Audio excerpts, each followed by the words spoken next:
And now she's set for the big leap. On Duologue NXT, I discover how Fauda is just a starting point for the next action Rona-Lee Shimon is gearing up for in her career and her life. How does this dancer, gymnast and actor take her fame to the next level? Let's stream it. This is Duologue NXT with me, Barun.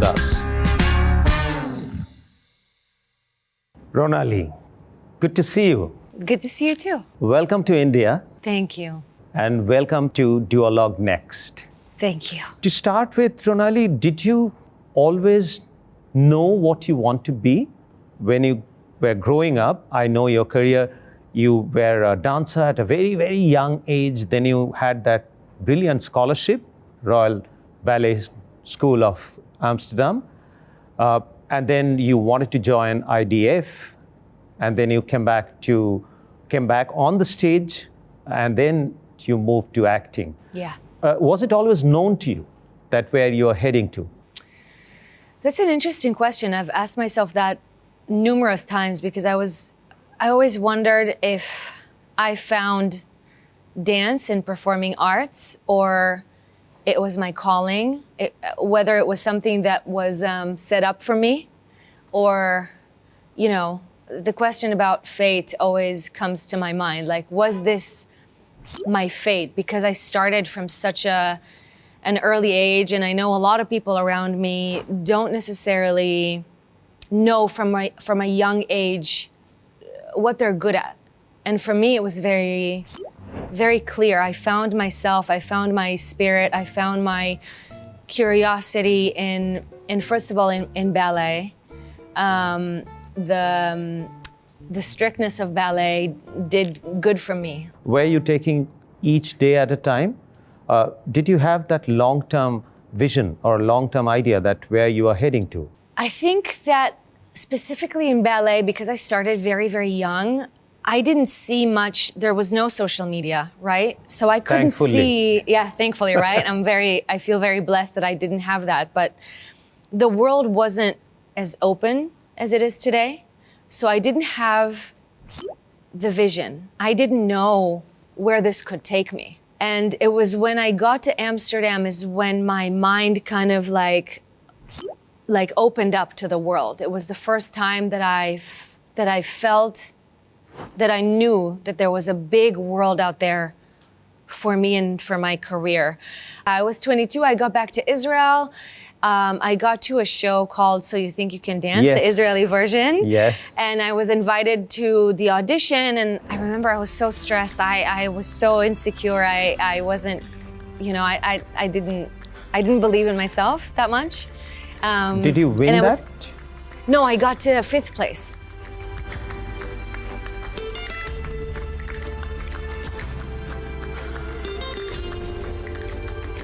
And then what happened? So the day the results were out and you were out of the competition, the 4 more are going to compete there because you're the 5th. Yeah, they continued with the competition and the production company that was doing the show. They also have a production company for TV series, and they were like, "Come tomorrow to the office. We want to audition you for one of the lead roles in our TV show."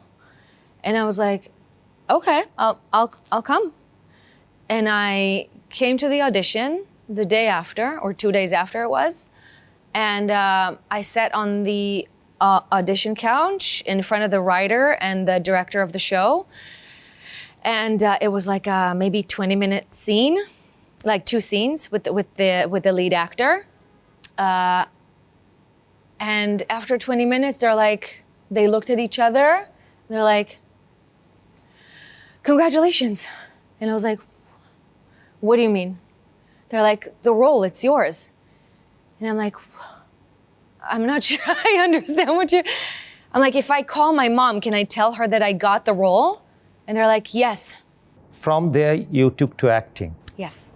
And then what happened after that? I filmed 2 series of that show. And I realized the more I did it, every day I came to set, I was like, I think I have potential. but something is missing. And I didn't know what I needed in order to get better. And You didn't know what you needed, but no, you I felt didn't know. that you need something. Yes, I felt like I needed Some a guidance. guided Yeah. hand, Right. something to get better. And something about myself is I think when I realize I need something, I generally know where to go to reach for that help in order to get better. I think it's the universe helping me. And I think it's also my curiosity of like, who do I look up to? Who do I want to be my mentor? And I remember asking a friend of mine who was an actor on the show, and she told me about this drama school. It was a very big drama school, but I wasn't in that world. I knew like every dance company, but I didn't know the acting world. And I called the headmaster of the school and I said, I'm interested in coming to learn in your school. And he gave me a tour at the school. And I walked into that school and I was like, I still felt like I wasn't over with dance. And so I was like, I'll just do like a course, like maybe a course or two, and I'll see how I feel. And by the middle of the course, I went to see one of my teachers in their theater play. It was The Father by Ibsen. And I think it's only like 3 or 4 actors on the show. And I looked at my teacher and I was like, this is it. So there was an opportunity at the end of my second year. I was invited by the National Theater to replace one of the main actresses on a show. And my headmaster in the school really didn't like it. And he was like, I'm sorry, I'm not letting any other student work outside of the school. I'm not gonna let you be the first and kind of disobey me in front of I can't. I know you're my best student, but I can't give you this, I can't allow this to happen. And I begged him. I called him for like, I think a week straight. And I was like, look, you know my work ethic. I'm one of the only students who sleeps at the school and wakes up an hour early to clean the floor. I know what I'm doing. I'm never gonna disappoint you. I'm not gonna take this lightly. I'm gonna work. You're not even gonna know that I'm not in school. And he was like, you know what? If you think you can do it, I trust you. You've proven yourself so far, and let's see how that works. And I did it. And it was also the theater that I wanted to be a member of after school. So for me, it was like, I cannot let this opportunity, leave my sight. And so I begged and he said yes. And then I didn't leave school. I did everything kind of. You managed I managed it all. So that is another one that never take no as an answer if you're convinced otherwise. Yes. And if you're honest Yes. about what you're asking for, Yes. don't take no as an answer, Exactly. right? And then by the time I finished school, I did a few productions in school. I did Chicago. I did Three Sisters by Chekhov, and another 2 plays. And then by the time that was over, I got a call from the manager of the theater. And he's like, I really loved what you did for us on that show. And now I have a role. We're doing cabaret. And obviously the lead role has been given to one of the actresses in the theater, but I would love you to do the chorus, the lead dancer in the chorus. And by then I was 20, I think 7 or 8. And it was him in the room and the producer of the theater and my agent and me. So me and 3 men. And I said, thank you for even considering me to be in your show. I'm very, very grateful, but I'm not doing chorus. If you want me, I will be an understudy for the lead role, but I'm not doing chorus. And then through the grapevine, someone whispered like, the lead actress in Cabaret is pregnant. She's gonna need an understudy. And the world just stopped. the world stopped. I was like, this is my opportunity. This is what I've dreamt of a year ago. This is it, it's happening. And I remember I went to the library of the theater and I bought the disc and I bought the play. And it took me like a week and a half, 2 weeks to study it. And I called the producer who sat in the room a year earlier, and I was like, I heard that you might need a replacement. The same producer? Yeah. One of the three men? Yeah. Okay. This time one-on-one, a yeah, man I just and a called him woman? up. Okay. I called him up and I said, I heard that you might need an understudy. And just for you to know, I'm ready. I'm ready to go on stage tomorrow. And then I premiered with another show in the theater. And the headmaster of the theater came up to me at the end of the show and he's like, he held my hand. He's like, a brilliant job. I want to hear you sing. And I was like, this is my opportunity.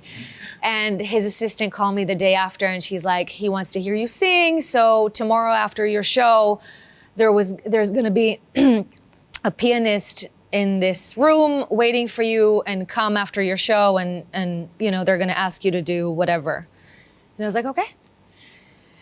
And I was just I was ready and I was anxious and everything with my body was just so warmed up to go. And I remember, you know, being in the room and waiting for the headmaster and he walked in and he's like, so what would you like to sing? And I'm like, you choose, I know all the songs. And he's like, you know all the songs? I'm like, yes.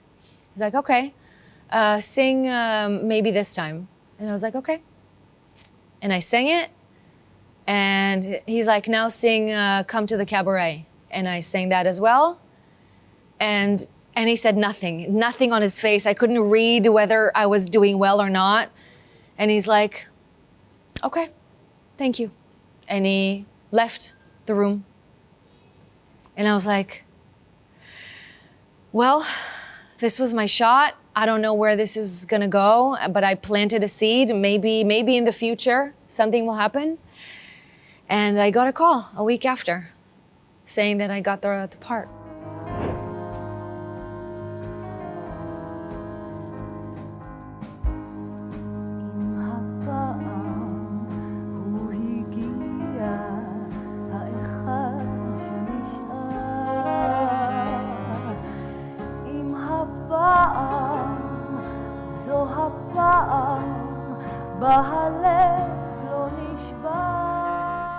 And then I got an audition for something amazing. I read the text and I was like, this is what I've been waiting for. This is it. Are you thinking of bringing any change in your approach to take your career from now on? That's a brilliant and a very deep question.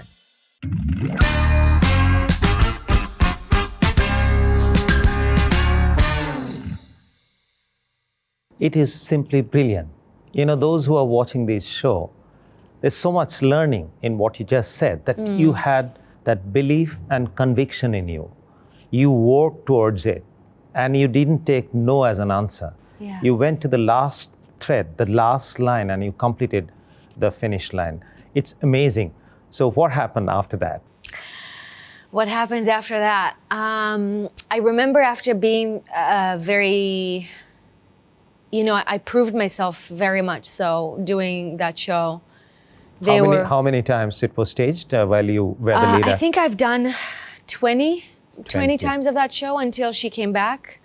But for me, I was barely a year in that theater, and getting such a huge opportunity, for me, it was a game changer because it put me on the map as a leading actress in the theater, and I was starting to be treated that way. And after a while, I started really craving TV and cinema. So you made your ground, you stood on a firm base. Exactly. So that you can take the call. Exactly. So that's another nice way of taking your controlling career. my narrative. Yes, control. Yes. If it is to be, it is up to me. You control your own destiny. Exactly. And everybody says that if you are negotiating and you're desperate, you'll always lose the negotiation. Yes. Whoever is more desperate. Exactly. You don't have a leverage. If you're desperate, you don't have a leverage. So then you started choosing roles? Yeah, so I told my agent, and she was with me for many years, and I kept saying no to things that I was offered or for auditions, and I'm like, man, it's not good enough. Like, I don't want to do this. And then I got an audition for something amazing. I read the text, and it was one scene, and I read it, and my stomach was turned, and it had no name. I didn't know what it was about. It was like a secret project. And I read it, and I was like, this is what I've been waiting for. This is it. And I went to the audition, and I sat across from Avi Sakharov. I didn't know that he was the creator of Fauda, but we did the audition, and I did the scene, and it was over, and no one said anything. And they just kept looking at each other, and I'm like, I don't know what's happening. And they're like, nothing. They said nothing. And I remember they called me a month after, and they sent me the scripts, and it was Fauda. And then the rest is history. And the rest is history, yeah. I believe that you would be contemplating in your career going forward in two dimensions. One, maybe, obviously, now there are other industries, film industries like Hollywood or Indian film, Bollywood, etc. I mean, you're just tailor-made for Bollywood, how to dance, and if you have to be successful in Bollywood, even Southern cinema, which is Indian cinema, being a dancer is always helpful, and then obviously you have the talent and the looks. But what about Hollywood? That must be one of the areas that you want to explore. Sure. Are you also thinking of getting into co-production, where slowly that'll give you an option of transitioning from in front of the camera to behind the camera? Is that your thought too? It's always been my thought, always. My dream is to maybe eventually even direct theater. It's not enough today, in the world of today, to just be an actor. You have to produce your own material. You have to be on top of it. And as a woman in that world, I think there are so many roles for men and not enough. I mean, I have to say that the past 6 years has been great difference than what it was when I grew up in the business. Mm-hmm. So it's changing a lot, but it takes a lot of time and a lot of effort to look for the right part, to look for the right, it's just this puzzle is just so magical and unknown, and so many pieces to the puzzle. Like, it needs to be good and in your value system, and something that intrigues you and challenges you, and has to be written well, and has to be, so much to the pie. Absolutely. Yeah. So if I tell you that what I understood from you so far, you started taking each day at a time, then you took each phase at a time. You focused on the phase and then moved on, and then you reinvented yourself when you reached the peak. Now, sitting here, I could say that, which is what I said in the beginning of the show, that it could be an inflection point for you, or it could be a springboard where you are standing and you are ready to take the next big leap to the next level. Are you going to make any changes in your approach? Like, do you think it would help you to be a little more academic in your approach? Like, have it worked out that this is the roadmap? These are the various steps that I will sort of predetermine and put a timeline to that. They're not sacrosanct, but if the goals are there in front of me, I would be able to understand that with respect to the goal that I fostered in my mind, whether I'm well off or I'm trailing. So are you thinking of bringing any change in your approach to take your career from now on? That's a brilliant and a very deep question. I feel like I've been dealing with this question a lot, especially after the current situation in my country, because I feel like that changed the fabric of who we were before, mm-hmm. and how we take on life, and how much ahead you can even plan. So these are questions that are a lot on my mind, and being pregnant now is also a game changer for me, and I don't know what that would look like for me. And I think for the first time in my life, I'm ready to rest from strategy. So I hear your question. It's one of the most important questions of this specific time in my life as far as career goes. But I have to say, it's like, I don't know how to answer that. I Right. feel like because I'm allowing myself to kind of rest into... to sink in and immerse myself and be really in the moment and stop. I've worked until 2 months ago. I didn't even have the time to, it's not a long maternity leave, and so I feel like I'm relaxing into this, and I feel like the universe is kind of praising me for my courage. And the one thing that I pray for every day is to get the right knowledge and the right right answers for questions I don't even know to ask. Right. So if I may add to that, please. You are in a better position to understand. I think it would be better for you as an option that this is a very important phase, that you need to give your 200% attention there, which you're obviously giving. Yeah. I can see that. And thank you very much for visiting us during that time. Once you've delivered your baby, I think that is the time it'll automatically dawn to you that what next? Yes. Your focus would shift back to yourself. Yes. But my suggestion would be, if this time, if you can have a drawing board, either mental drawing board or physical. Yes. Just work out the steps a little bit. They are not sacrosanct. If they don't follow your intentions, reality doesn't follow your intentions, that's not the end of the world. Yeah. But it'll keep you on the track. A roadmap. A roadmap, yes. which should not be a pressure that I'm not getting there. Which sure. is like a guiding force, which is like some kind of a map that you can navigate through. Is that how you operate in your life? Yes, you feel mostly. Did you always trust yourself? Because being a manager, you have to always make decisions, right? You have to know that's right. that your decision is the best one in the room. Right. Or maybe, with taking consideration of other people's experience around you. But at the end of the day, it's you. Yes. So I like you saw that if it is to be, it is up to me. I have coined a few one-liner, two-liners, which are my guiding principles in my life. So for instance, I believe that there is no correct decision in life. You have to take a decision and make it correct. So do not I love that. I love that. Yeah. Yes. So you do not weigh too much on which is right, which is wrong. Many times, I'm not an intuitive person. I am more like a strategist. I need to see things with data analysis, and I'm very fast with that. So it's not that I go back and do a research and come back and take a decision. I take a decision based on the facts and figures that I have, and I always take inputs from everybody around me. I hear out everyone. Yes. But finally, I take the decision, and that drives me.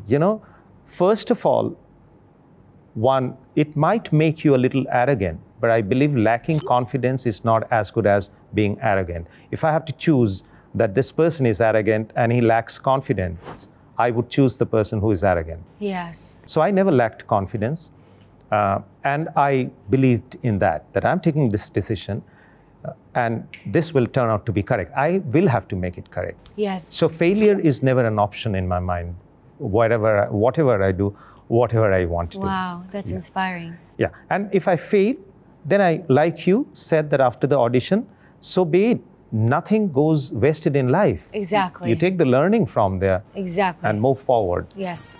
I want to go through our rapid fire questions. Yeah, let's do it. One thing about fame that you secretly enjoy. A couple of couplets or a couple of lines of any song. Can I sing it in Hebrew? Yes. Okay. Absolutely.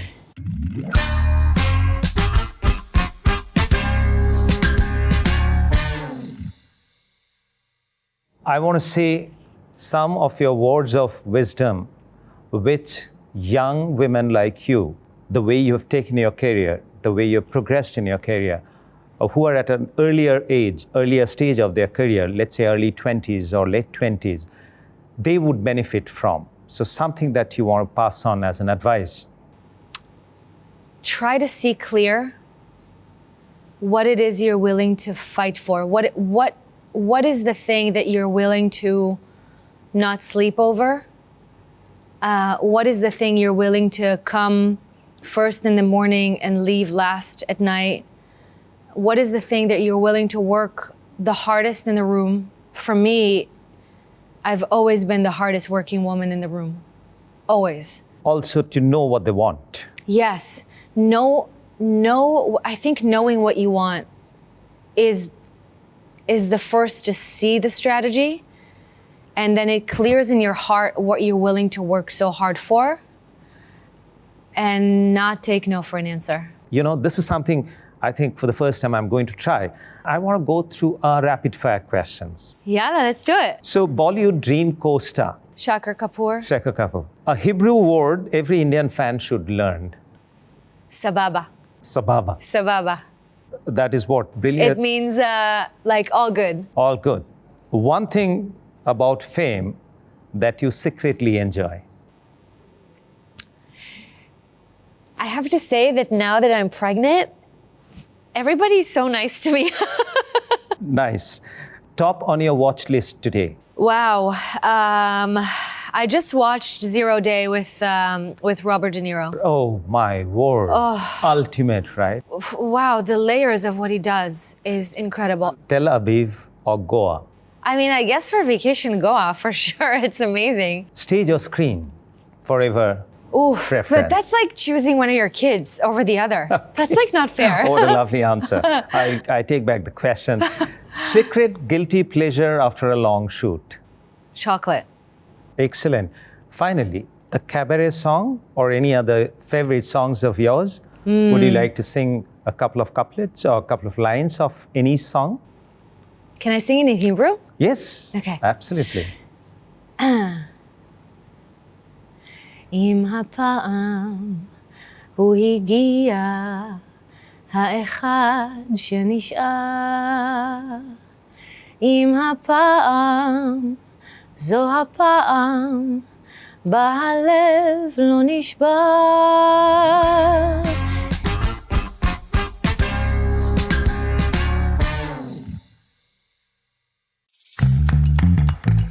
She's been there, done that, and now she's set for the big leap. On Duologue NXT, I discover how Fauda is just a starting